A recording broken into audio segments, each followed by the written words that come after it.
नमस्कार। सम्राट पृथ्वीराज चौहान, ये नाम सुनते ही जहन में एक महान योद्धा की तस्वीर बनती है ना? लेकिन क्या उनकी तलवार के पीछे एक उतना ही पैना सैन्य दिमाग भी था? आज हम उनकी वीरता से थोड़ा आगे बढ़ेंगे और उनकी युद्ध रणनीतियों की गहराई में उतरेंगे। तो सवाल यही उठता है कि पृथ्वीराज चौहान की जीतें क्या सिर्फ उनकी बहादुरी का नतीजा थी, या फिर वो एक बहुत ही चतुर, एक बहुत ही कनिंग स्ट्रैटेजिस्ट भी थे। चलिए उनकी जीत और हार दोनों की कहानियों में इस सवाल का जवाब खोजते हैं। तो इसे समझने के लिए सबसे पहले ये जानना जरूरी है कि किसी भी लड़ाई को समझने से पहले सेनापति के दिमाग को समझना पड़ता है। तो पृथ्वीराज चौहान के इस रणनीतिक शस्त्रागार में आखिर वो कौन से हथियार थे, कौन सी टैक्टिक्स थीं जो उनकी सेना को इतना जबरदस्त बनाती थीं? देखिए, उनकी पूरी स्ट्रैटेजी मोटे तौर पर 4 पिलर्स पर टिकी थी।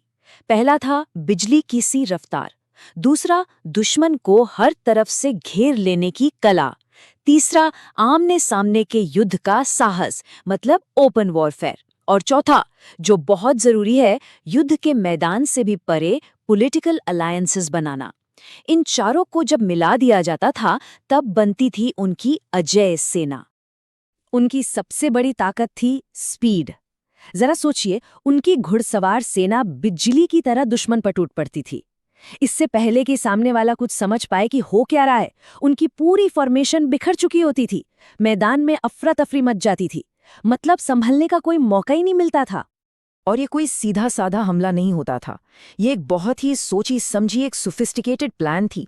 मतलब सामने से मुख्य सेना दुश्मन को एंगेज करती थी, और जैसे ही वो उलझते थे, दाएं और बाएं से तेज घुड़सवार हमला कर देते थे। और इतना ही नहीं, पीछे से तीरंदाज तीरों की बारिश शुरू कर देते थे। सोचिए, दुश्मन चारों तरफ से घिर जाता था, पूरी तरह से कंफ्यूज। अब पृथ्वीराज चौहान राजपूत वीरता के सिद्धांतों पर चलते थे। इसका मतलब था खुला युद्ध, आमने सामने की लड़ाई। ये एक सम्मान की, एक ऑनर की लड़ाई थी। तलवार, भाले, ढाल सब आमने सामने। लेकिन यही सम्मान, यही कोड ऑफ कंडक्ट आगे चलकर उनकी सबसे बड़ी कमजोरी भी बन सकता था। सोचने वाली बात है, क्या होता है जब आपका दुश्मन नियमों से खेलने में विश्वास ही न रखता हो? और उनकी समझ सिर्फ जंग के मैदान तक ही नहीं थी। उन्होंने पॉलिटिकल अलायंसेस यानी गठबंधनों से भी अपने राज्य को काफी मजबूत किया। हाँ, ये बात और है कि कन्नौज के राजा जयचंद के साथ उनका जो टकराव हुआ वो एक बड़ी राजनीतिक गलती साबित हुआ।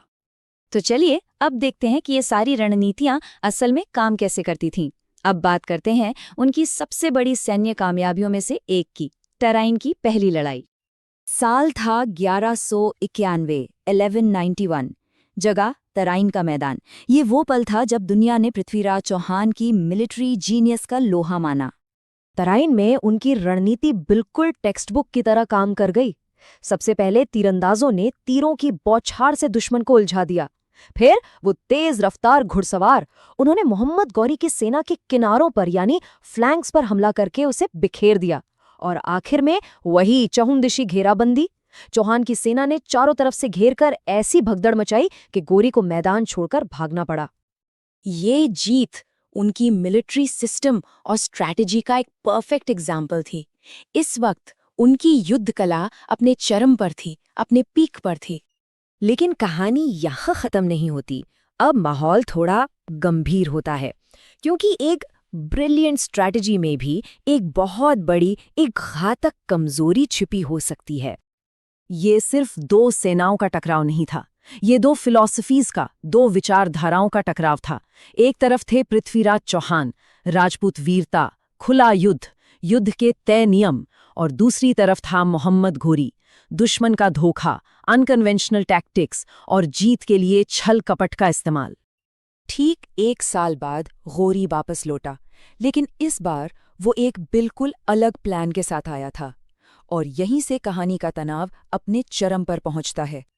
तो दूसरी लड़ाई में ऐसा क्या बदला? जवाब है सब कुछ। गौरी ने चौहान के हर नियम को तोड़ दिया।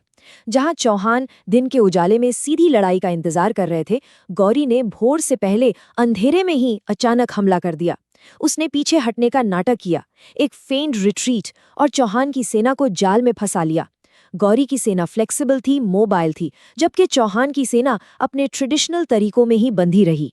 ये असल में अडेप्टेबिलिटी की यानी हालात के हिसाब से ढलने की लड़ाई थी। तो आखिर में चौहान क्यों हारे? बहादुरी की कमी की वजह से? नहीं, बिल्कुल नहीं।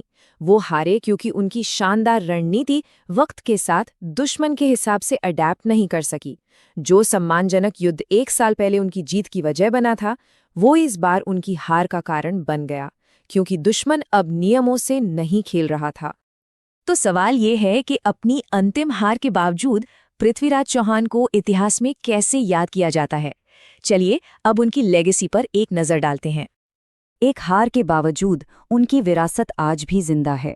वो तीरंदाजी और तेज घुड़सवारी के मास्टर थे। वो वीरता और लीडरशिप का प्रतीक हैं। उन्होंने दुनिया को ये दिखाया कि युद्ध सिर्फ हथियारों से नहीं, बल्कि ऊंचे मोराल और सम्मान से भी लड़ा जाता है। उनकी रणनीतिक सोच आज भी एक मिसाल मानी जाती है। शायद उनकी पूरी विरासत को ये एक लाइन सबसे अच्छे तरीके से बयां करती है: वीरता केवल युद्ध जीतने में नहीं, बल्कि सम्मान की रक्षा में भी होती है। उनके लिए जीत से बढ़कर हमेशा सम्मान था।